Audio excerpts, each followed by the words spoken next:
और बिल्कुल लिग्नाइट के प्रोडक्शन में है। बताइए क्या राय रखते हैं आप 40 रुपए पर जीएमडीसी?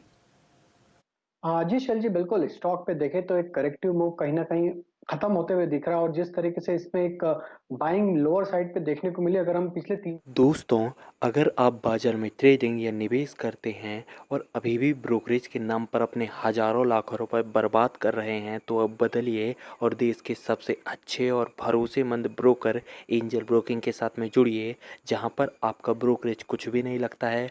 ब्रोकरेज लगता है तो सिर्फ इंट्राडे ट्रेड में, वह भी सिर्फ 20 रुपये। तो लिंक डिस्क्रिप्शन में है, वहां पर जाकर आप अपना अकाउंट ओपन करा सकते हैं एंजल ब्रोकिंग से। 3-4 वीक का डेटा देखें तो पिछले 3-4 वीक में काफी अच्छा एक्यूमुलेशन देखने को मिला है स्टॉक में। मुझे लग रहा है जिस तरीके से इसमें फॉर्मेशन बन के आ रही है, ये स्टॉक में जो अपमूव आना चाहिए वो 46 रुपीस तक, जो कि इसका प्रीवियस स्विंग हाई था करीब, अगर हम देखें तो अप्रैल 2020 का, तो वहां तक मुझे लगता है कि ये अपमूव इसमें एक्सटेंड हो सकता है। तो 46 के टारगेट के लिए बिल्कुल इसको बाय किया जा सकता है जीएमडीसी को। करंट लेवल से जो स्टॉप लॉस बनता है ट्रेडिंग सेटअप के हिसाब से, वो 37 रुपीज 50 पैसे का बनता है। 37.50 के स्टॉप लॉस से 46 के टारगेट के लिए बाय करना चाहिए। प्रदीप जी, एक इसमें इंटरेस्टिंग बात यह है, नॉर्मली मैं रात को बहुत डिलीवरी पैटर्न्स देखता हूं। यहां पर डिलीवरी की जो परसेंटेज है वो आपको दुगनी होती हुई दिख रही है। लगभग 15,40,000 शेयर इसमें कल डिलीवरी में उतरे थे, जो लगभग 62% है। एक और इंटरेस्टिंग यहाँ पर अगर आप आंकड़ा देखें तो ये इसकी बुक वैल्यू है लगभग 135 और ये सिर्फ 40 रुपए के आसपास आपको ट्रेड करता हुआ दिख रहा है। बहुत ही ज़बरदस्त अंडर वैल्यूएशन है।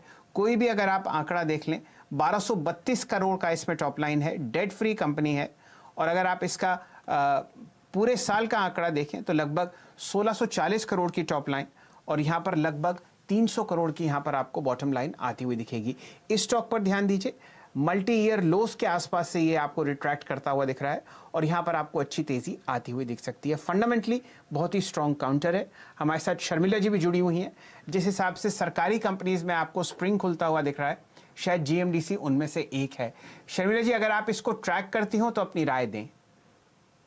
बिल्कुल है ना, मैं आप जो कह रहे थे वो सुन रही थी एंड डेफिनेटली आई थिंक जिस चीज ने नई जान सॉर्ट ऑफ डाली है ये पूरे स्पेस में, वो यही है कि जिस तरह से गवर्नमेंट ने साफ कर दिया है कि they really are looking forward to काफी रिफॉर्म्स वो लाना चाहते हैं in coal mining, in lignite and the whole whatever is required for defense power.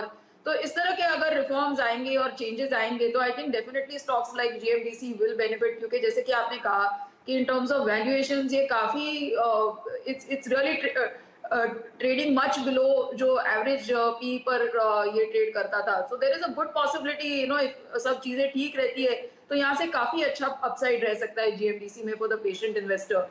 But yes, I think currently जिस तरह से it has caught the eye of traders, it's really on the back of the news की जिस तरह के reforms की बातें हवा चल रही है और जिस तरह से बातें आ रही है, उससे काफी ये सेक्टर को बेनिफिट मिला है। जी, आपने बहुत सही कहा शर्मिला जी। पेशेंट इन्वेस्टर के लिए ये स्टॉक है। यहाँ पर आप देखिए लगभग 290 का ऑल टाइम हाई मैं स्टॉक को देख रहा हूँ। उसके बाद 5:1 का स्टॉक स्प्लिट मुझे याद है और एक स्टॉक स्प्लिट 2:1 का भी हुआ। तो आप देखिए यहाँ पर जो आप प्राइस देख रहे हैं, इसमें वॉल्यूम देखिए कितना ज़बरदस्त आपको बढ़ता हुआ दिख रहा है और वही मेरा पहला रीज़न था इसको मार्क करने का। अब आपके सामने कम से कम 3 या 4 साल का हाईएस्ट वॉल्यूम आपको आता हुआ दिख रहा है जीएमडीसी पर। लगभग 33 लाख शेयर आपके सामने ट्रेड होते हुए दिख रहे हैं और ये तब है जब आपको ओवरऑल बाजार में वीकनेस आती हुई दिख रही है। देखिए जो लास्ट के 3 बार्स हैं, ये पिछले 3 दिन से इसमें वॉल्यूम का एक्सप्लोजन हो रहा है और आज इसके साथ साथ प्राइस भी आपको ऊपर चलता हुआ दिख रहा है। मेरे ख्याल से आज अगर आप जीएमडीसी का ऊपरी सर्किट देखें तो वो 46 रुपये 50 पैसे है, उसमें काफ़ी जगह है। लेकिन फिलहाल ये एक बहुत अच्छा स्टॉक है जो आपको 4% ऊपर ट्रेड करता हुआ दिख रहा है। और कहाँ फिलहाल आपको तेज़ी आती हुई दिख रही है इस मंदी के बाज़ार में? यहाँ पर अगर आप ध्यान दें निफ्टी में तो आपको दिखेगा एशियन पेंट्स जो हम डिस्कस कर चुके, वहाँ पर आपको अच्छा मूवमेंट आता हुआ दिख रहा है। बहुत ही वीक माहौल है। सिप्ला पर थोड़ी देर पहले आपको राहुल शर्मा साहब ने एक बहुत अच्छा कॉल दिया। नॉर्मली आप आयशर मोटर्स पर ध्यान दीजिए, यहाँ पर आपको एक फ्लैट ट्रेड आता हुआ दिखेगा। इस स्टॉक को डिस्कस करते हैं। यहाँ पर आपने पिछले 3 हफ्ते में शानदार लगभग 36% रैली देखी है। शर्मा साहब, आयशर मोटर्स 17,890 पर आपके सामने, 16,890 पे आपके सामने चल रहा है। बताइए क्या राय रखते हैं आप?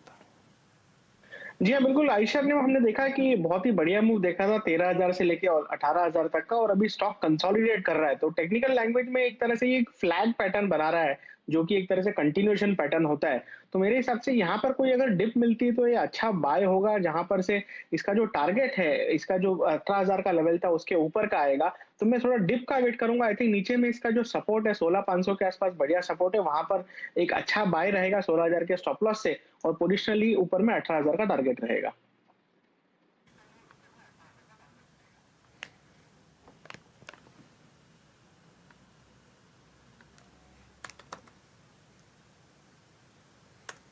चलिए, ये राय आपको मिल रही है खासकर आइशर मोटर्स पर, जो दिन के उच्चतम लेवल से आपको स्लिप करता हुआ दिखेगा। 17,366 का आपने बहुत अच्छा एक इंट्राडे हाई देखा था, और वहां से आप मुनाफा वसूली आते हुए देख रहे हैं। चहक रहा है अगर हरे रंग में, तो वो आपको सिर्फ फार्मा स्पेस ही दिखेगा। सिप्ला पर थोड़ी देर पहले बात हुई, वहां पर आपको एक लॉन्ग ऑप्शन ट्रेड मिला। साथ ही साथ सन फार्मा पर भी हमने यही चर्चा करी। आपकी राय राहुल शर्मा साहब, इप्का लैब्स पर लेंगे? ये स्टॉक बहुत ही हाई बीटा काउंटर हो गया था, और फिर अप्रैल से लेकर अब तक ये एक साइडवेज बैंड में है। बताइए इप्का पर अगर आप कोई पोजिशनली कॉल देना चाहें, या ये स्टॉक ठंडा पड़ गया है? नहीं, बिल्कुल उल्टा, स्टॉक ठंडा है। मेरे हिसाब से अभी चलना चाहिए। फार्मा सेक्टर पोजीशन अच्छा है, और मेरे हिसाब से ये स्टॉक के अंदर हमने देखा है कि एक इस तरह से स्टॉक ने हायर लोज बनाए हैं कंटिन्यूअसली, रेगुलरली, और इसका जो प्रीवियस 2 महीने का कंसोलिडेशन है उससे बाहर आता हुआ लग रहा है। तो मुझे, मेरे हिसाब से आप अगर पोजिशनल कॉल लेवे तो इसमें 1470 का स्टॉप लॉस से आप इसे लॉन्ग करके चल सकते हैं, और ऊपर में 1700 का टारगेट रहेगा। तो मेरे हिसाब से फार्मा सेक्टर पॉजिटिव रहना चाहिए, और इप्का तैयारी कर रहा है अपने जो एक तरह से कंसोलिडेशन था उससे बाहर आने की। बिल्कुल, तो फार्मा सेक्टर में आपको तेजी है, डिफेंसिव प्ले बनते हुए दिखाई दे रहे हैं। लेकिन देखिए निफ्टी अब 10,050 के नीचे फिसलता हुआ, तो 10,100 के उस लक्ष्मण रेखा से काफी नीचे आ गए हैं। मंदी के खिलाड़ियों ने अपना पलड़ा भारी कर लिया है। निफ्टी बैंक ने भी 20,800 का लेवल तोड़ा है। मैं कह रहा था 20,800 20,900 के भी चटकना चाहिए, वो नहीं अटका। मार्केट ब्रेथ तेजी से कमजोर होती हुई दिखाई दे रही है। एक स्टॉक जिस पर मेरी नजर है वो है इंटरग्लोब एविएशन। अगर श्रीकांत चौहान मेरे ख्याल से जुड़ चुके हैं। श्रीकांत जी, जरा इंटरग्लोब इंडिगो का चार्ट देखिए, कल इनगल्फिंग और आज फॉलो ऑन, क्या एक गिरावट और आगे बढ़ती हुई देख रहे हैं? क्या ट्रेड बनता है? Good afternoon Pradeep ji.